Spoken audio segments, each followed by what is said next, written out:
You've clicked on this video, and now you have the irresistible compulsion to at least get some idea of what's going on before you click away. That's just how the human mind works. If you've been on this story for more than a couple of seconds, it's already too late, so you might as well watch the whole thing and find out what you can expect to happen to you in the next few years. I'm really tired. It's 1 a.m. I've had a very long day. But sometimes you aren't really telling stories. Sometimes you're just a vessel a story flows through. You know what I mean? No, no matter. You'll see what I mean soon enough. I can't believe it's only been 2 years. Sometimes I struggle to remember a time before it happened, a time before the book, before the thought. You see, we often think we're fully in control of our minds. Nothing could be farther from the truth. If you don't believe me, let me prove it to you. I'll say 2 words to you: pink squirrel. Try not to think about a pink squirrel. Try not to visualize a pink squirrel in your head. Make the active decision to avoid thinking about pink squirrels and see how successful you are. We don't really control what we think about.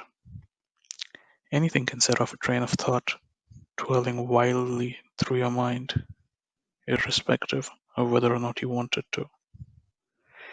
The trouble with something so instrumental to us not being under our control, something so instrumental that it shapes each and every action we undertake, is quite simply that absolutely anything, at any point, could completely derail your thoughts. The right word, used in the right way, to trigger the right thought.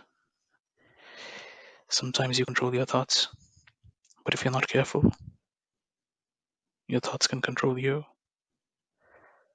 I still don't know if it was just an errant thought that gained power, or if it was an external entity that night that decided to prey on me when I was distracted. I don't really think about it.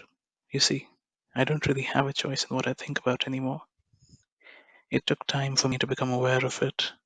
Without my realizing it, more and more of my actions had started to become automatic, almost as if they were done without conscious thought. I was becoming more and more of a passenger in my own body, driven by forces that I didn't understand. The turning point came in the middle of a work assignment, where I accidentally dropped a charger on my foot. The quick, sharp burst of pain felt strangely like being jolted awake from a waking dream. I looked at my laptop screen and in a slow, chilling realization, it struck me that I had no idea what I was working on, what I had been working on for the last few months.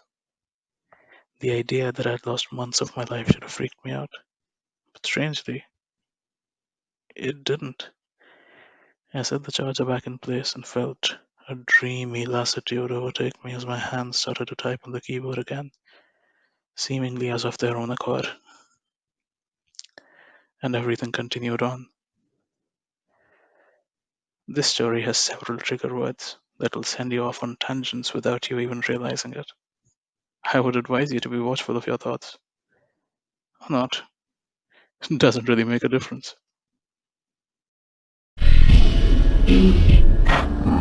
Stop.